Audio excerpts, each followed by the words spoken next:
But after a while, in the time of wheat harvest, Samson visited his wife with a young goat.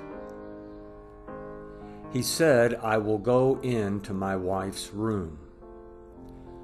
But her father wouldn't allow him to go in. Her father said, "I most certainly thought that you utterly hated her. Therefore I gave her to your companion. Isn't her younger sister more beautiful than she? Please take her instead." Samson said to them, "This time I will be blameless in the case of the Philistines when I harm them." Samson went and caught 300 foxes, and took torches, and turned tail to tail, and put a torch in the middle between every 2 tails.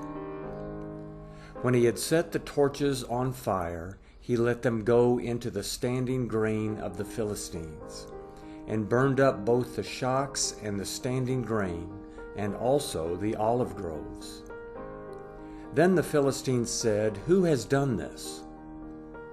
They said, "Samson, the son-in-law of the Timnite, because he has taken his wife and given her to his companion."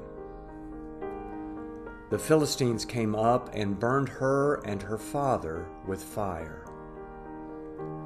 Samson said to them, "If you behave like this, surely I will take revenge on you, and after that I will cease." He struck them hip and thigh with a great slaughter, and he went down and lived in the cave in Etam's rock. Then the Philistines went up, encamped in Judah, and spread themselves in Lehi. The men of Judah said, "Why have you come up against us?" They said, "We have come up to bind Samson, to do to him as he has done to us." Then 3,000 men of Judah went down to the cave in Etam's rock and said to Samson, "Don't you know that the Philistines are rulers over us? What then is this that you have done to us?" He said to them, "As they did to me, so I have done to them." They said to him, "We have come down to bind you, that we may deliver you into the hand of the Philistines."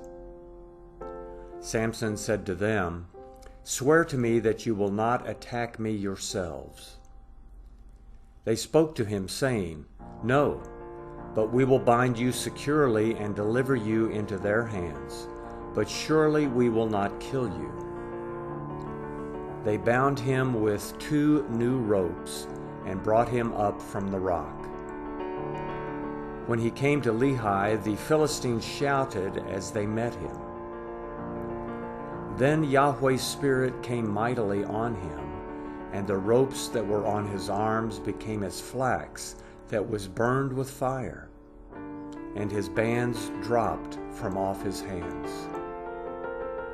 He found a fresh jawbone of a donkey, and put out his hand, took it, and struck 1,000 men with it.